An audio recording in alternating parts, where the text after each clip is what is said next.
second. A lot of rumors swirling about Kenneth Faried and Ty Lawson going separately, going together, a package deal, maybe to Sacramento. What are you hearing out there? How popular are Ty Lawson and Kenneth Faried out there right now as trade bait? Kenneth Faried way more popular than Ty Lawson in terms of just sheer value, trade bait value. You know, but Ty would bring you more in return, wouldn't he?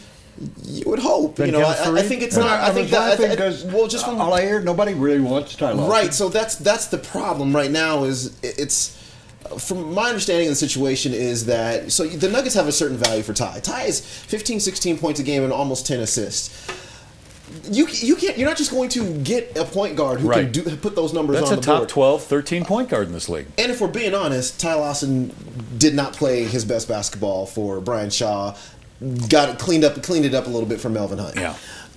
So his numbers could considerably get a tad bit higher than that.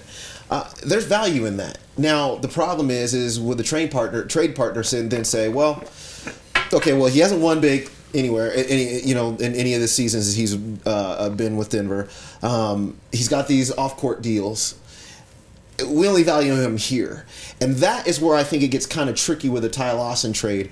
I think they definitely want to move him, but do they want to get lowball? Do they want to give him away? I don't think they want to do that. So is it possible he stays? I think it could be, but only. You know, we still have a whole free agency to go. True. So, you know, there will be plenty of more chances to trade him if it doesn't happen on draft night. Yeah. When you say undervalued, though, $13.5 million in that range, correct? Mm-hmm. That's the undervalue. Is nobody wants to pay him $13.5 million.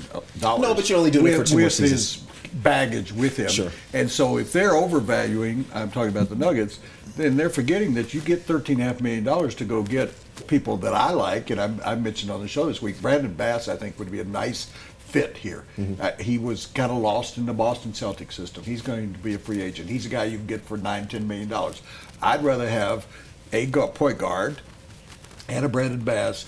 If you're going to get rid of Faried, he's going to give you Faried kind of numbers, but he's not going to give you Faried kind of energy. But that's a guy who's been around, who's about 30 years old. I'm just saying there are guys out there that if you free up that $25 million, $26.5 million is what I think it is, of the two guys, you can go out there. I've looked at all the free agents. There's some good people. Forget LaMarcus Aldridge. He's not going to come here, but they're no. Guys. But I would expect that the Nuggets would make those calls to those guys. I mean, they're not going to not make the calls to those guys. They're probably not going to get them, but you know that's neither. Your point is well taken. If I were the Nuggets, I wouldn't put a ton of energy into this year's free agency, just because beyond those top guys that are out there. Okay, are there guys going to transform your team? Are there guys that are going to be here that you can look at and say, you know, this guy's going to be here for another 5-6 years. He's going to be a part of the foundation that we're building here. It's not a ton of those guys. Plus, you know that the salary cap is going up here in a couple. Save your money. Do what you can do through the draft. Get a couple of very economical guys in free agency. See what get a foundation in with your new coach Mike Malone. Then come back next year and overpay somebody, because then it won't matter.